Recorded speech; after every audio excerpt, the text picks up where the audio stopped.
शनि के नाम से ही हर व्यक्ति डरने लगता है। शनि की दशा एक बार शुरू हो जाए तो 7.5 साल बाद ही पीछा छोड़ती है। लेकिन हनुमान भक्तों को शनि से डरने की तनिक भी जरूरत नहीं।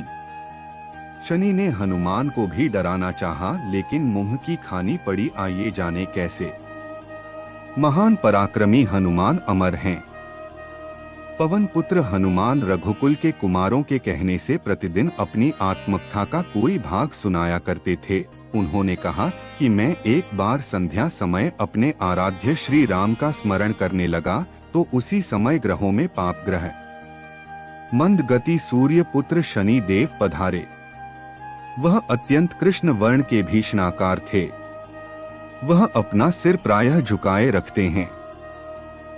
जिस पर अपनी दृष्टि डालते हैं वह अवश्य नष्ट हो जाता है।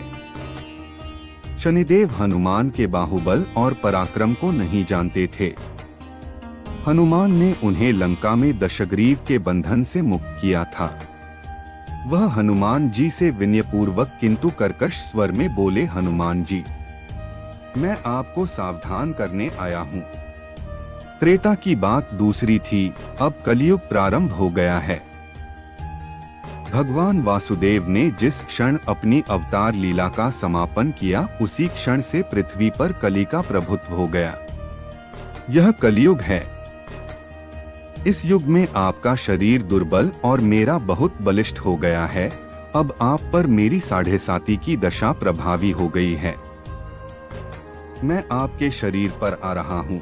शनिदेव को इस बात का तनिक भी ज्ञान नहीं था कि रघुनाथ के चरणाश्रितों पर काल का प्रभाव नहीं होता। करुणा निधान जिनके हृदय में एक क्षण को भी आ जाते हैं, काल की कला वहां सर्वथा निष्प्रभावी हो जाती है। प्रारब्ध के विधान वहां प्रभुत्वहीन हो जाते हैं। सर्व समर्थ पर ब्रह्मा के सेवकों का नियंत्रण संचालन पोषण प्रभु ही करते हैं।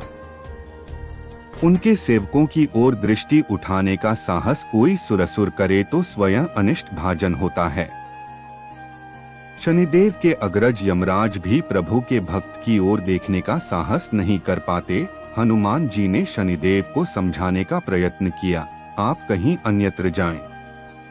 ग्रहों का प्रभाव पृथ्वी के मरणशील प्राणियों पर ही पड़ता है।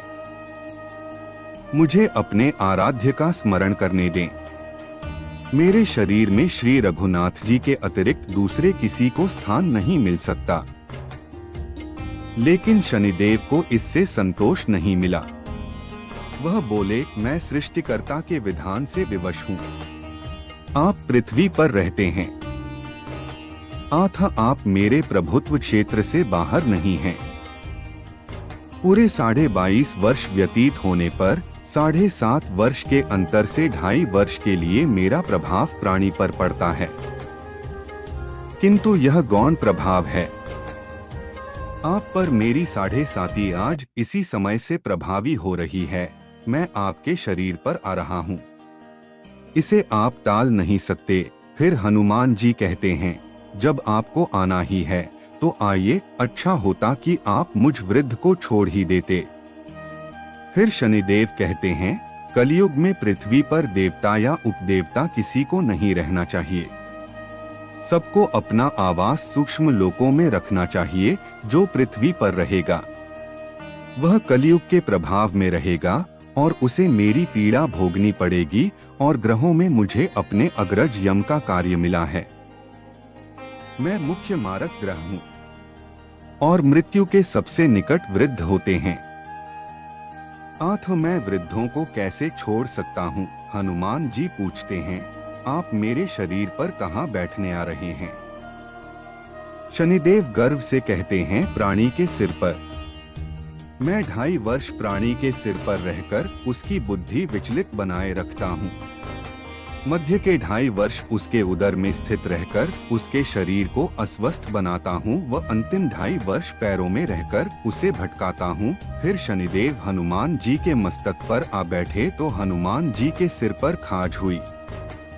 इसे मिटाने के लिए हनुमान जी ने बड़ा पर्वत उठाकर सिर पर रख लिया। शनिदेव चिल्लाते हैं, यह क्या कर रहे हैं आप? फिर हनुमान जी कहते हैं, जैसे आप सृष्टिकर्ता के विधान से विवश हैं, वैसे मैं भी अपने स्वभाव से विवश हूँ। मेरे मस्तक पर खाज मिटाने की यही उपचार पद्धति है। और आप अपना कार्य करें और मैं अपना कार्य, ऐसा कहते ही हनुमान जी ने दूसरा पर्वत उठाकर सिर पर रख लिया।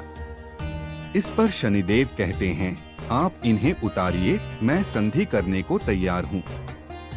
उनके इतना कहते ही हनुमान जी ने तीसरा पर्वत उठाकर सिर पर रख लिया तो शनिदेव चिल्लाकर कहते हैं, मैं अब आपके समीप नहीं आऊंगा। फिर भी हनुमान जी नहीं माने और चौथा पर्वत उठाकर सिर पर रख लिया। शनिदेव फिर चिल्लाते हैं, पवन कुमार, त्राहि माम ताहि माम, रामदूत आंजनेयाय नमः। मैं उसको भी पीड़ित नहीं करूंगा जो आपका स्मरण करेगा। हनुमान जी कहते हैं, बहुत शीघ्रता की, अभी तो पांचवा पर्वत शिखर बाकी है। और इतने में ही शनि मेरे पैरों में गिर गए और कहा, मैं सदैव आपको दिए वचनों को स्मरण रखूंगा। आघात के उपचार के लिए शनिदेव तेल मांगने लगे। हनुमान जी तेल कहाँ देने वाले थे, इसलिए शनिदेव आज भी तेलदान से ही तुष्ट होते हैं।